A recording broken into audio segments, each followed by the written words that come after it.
2 కప్పుల గోధుమ పిండి, పావు టీ స్పూన్ ఉప్పు, 1 కప్పు వాటర్, ఎక్కువ తక్కువ చూసుకొని వాటర్ మీరు యాడ్ చేసుకోండి. చపాతీ పిండి లాగానే నీట్గా ఇదిగో ఇలాగా కలిపి పక్కన పెట్టేసేయండి.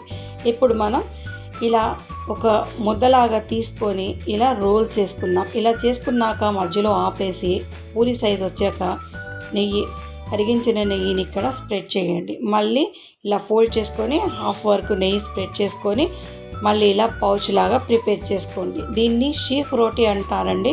మేము బక్రీద్ పండగ రోజు ఈ షీఖ్ రోటీని ప్రిపేర్ చేస్తాము నేతితోటి.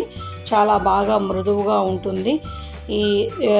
ఇలా రోల్ చేసుకున్నాక దీన్ని ఎలా ఫ్రై చేసుకోవాలో అంటే ఎలా కాల్చుకోవాలో చూపిస్తానండి. ఇదిగో ఇలాగా పెనం మీద మీరు పెనం వేడయ్యాక వేసేయండి. ఇలా డ్రై అయిపోవాలి. ఇలా డ్రై అయిపోయిందంటే ఫ్లిప్ చేసుకోవడమే. ఇలా ఫ్లిప్ చేసుకున్నాక మళ్ళీ రెండో వైపు 1 నిమిషం అలా ఉంచేసి మళ్ళీ ఫ్లిప్ చేసుకోండి. ఇది బూరెలాగా ఉబ్బుతుందండి.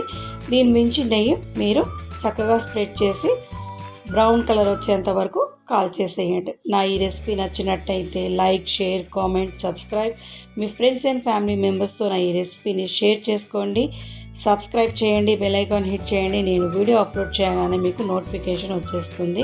ఇదిగో ఇలాగా బూరెలాగా ఉబ్బింది కదండి. మళ్ళీ రెండో వైపు కూడా నెయ్యి పెట్టేసి ఇదిగో ఫ్లిప్ చేయండి. ఇలా మళ్ళీ రెండో వైపు కూడా కాల్చేసేయండి. అంతేనండి, ఈజీగా షీఖ్ రోటీ ప్రిపేర్ అయ్యింది.